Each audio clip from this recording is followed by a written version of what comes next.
자, 극장국가 북한은 조금 더 이렇게 보게 되면 몇 가지 특징들을 가지고 있습니다. 아까 제가 말씀드렸듯이 근대 국가의 특징이라고 할 수 있는 전통을 만들어내는 것이죠. 북한에서 뭐 항일혁명 투쟁에 대한 이야기를 한다든가 여러 가지 역사 서술을 보면 새로운 역사와 서사를 만들어가는 걸 볼 수 있습니다. 김일성, 김정일, 김정은과 같은 지도자에게 맞게 역사를 수정하거나 또는 새롭게 만들어내면서 그것을 또 새로운 전통, 혁명 전통으로 다시 치환시키는 작업을 하고 있죠. 그러니까 내용과 텍스트가 만들어집니다. 또 하나는 수령이 계속해서 여기저기에 방문하면서 지도를 하는 것들을 현지 지도라고 하는데 이 현지 지도를 통해서 사실은 수령의 권위나 모범적인 중심 그리고 수령을 통해 이 문제들이 해결되어 가는 과정들을 보여주고 그 현재 만나고 있는 사람들 그리고 여러 가지 정책들, 변화들을 이렇게 보여주면서 이렇게 수령을 가시적으로 보여주고 재확인시키기도 합니다. 자, 또한 여러 가지 대규모 공연이나 국가 의례들을 그리고 국가적인 행사들을 사람들에게 보여줌으로써 이 인민들이 배우이자 관객으로 동참할 수 있도록 만들고 또 하나의 더 큰 극장 무대를 만들 수 있도록 한다라는 점에서 저는 극장 국가 북한이 만들어지지 않나 생각합니다. 그러면서 극장 국가 북한은 서사를 가지게 되는데 저는 그 서사 중에 핵심적인 줄기가 어버이 수령이 아닌가 생각하고 있습니다. 왜냐하면 어버이 수령이 만들어지면 누가 자녀가 되는 거죠? 북한의 인민들을 자녀라고 보는 것입니다. 그러면 어머니는요? 어머니는 당이죠. 그래서 어버이 수령과 그리고 어머니 당과 그리고 근로인민 대중이 자녀라는 어떤 하나의 대가정이라는 관계를 통해서 새로운 관계를 만들어내는 거죠.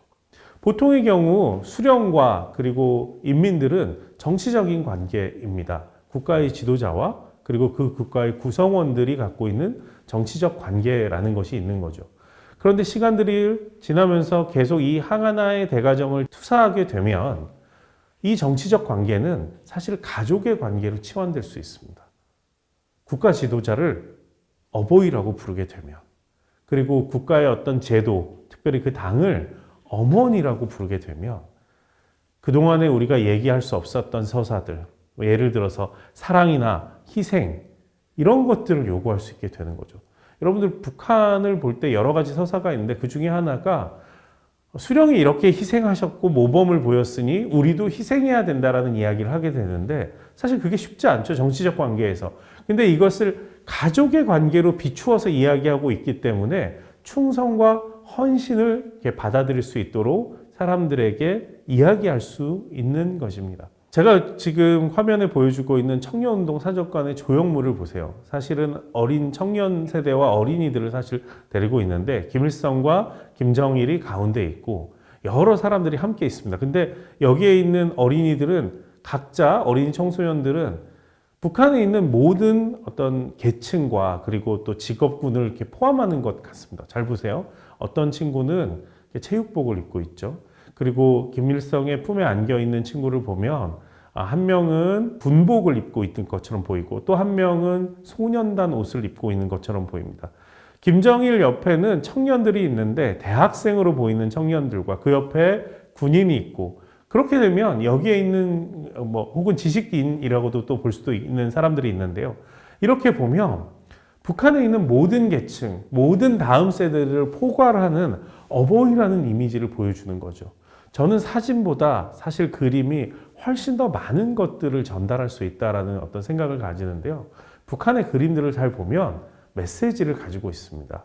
이 그림들을 통해서 우리는 하나의 가족이고 우리는 함께하고 있고 뭉쳐있고 모든 세대들을 아우르는 데 있어서 수령이 제일 앞에 위치하게 된다라는 이야기들을 사실 계속해서 북한 사회에 투사하지 않는가라고 저는 생각하고 있습니다. 자, 제가 극장 국가 북한에 대해서 이야기했는데요. 사실은 이 극장 국가의 핵심에는 수도인 평양이 있다고 생각합니다.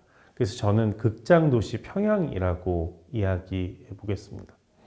북한의 수도 평양은 사실은 사회주의 북한을 대표하는 도시 설계를 가지고 있습니다.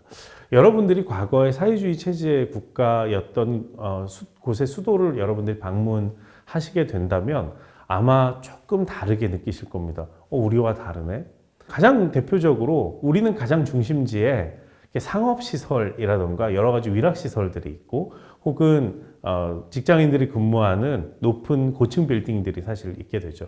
그런데 이 모든 것들을 국가가 관장할 수 있는, 그리고 이 모든 것들을 국가가 소유하고 있는 사회주의권 국가에서는 그 국가의 도시 체계를 조금 다르게 설계합니다. 국가의 가장 핵심적인 곳에 국가적 메시지를 놓을 수 있는 여러 가지 장소들을 설치하는 거죠. 가장 대표적으로가 광장, 그리고 국가 청사 같은 것입니다. 각종 행사가 일어나는 이런 광장, 그리고 상징적인 거리, 그리고 대기념비적인 건축물들을 만드는 것이 이 평양, 그리고 사회주의 국가의 도시 특징이라고 볼 수 있고, 그리고 그 행사를 중계하고 전파하는 거죠. 여러분들 한번 생각해 보십시오. 모스크바에 가면 붉은 광장이 있죠. 크렘린 궁 앞에 사실은 위치되어 있고 그것이 모스크바의 가장 큰 핵심입니다. 중국엔 뭐가 있죠? 천안문 광장이 자금성을 뒤에다가 두고 있습니다.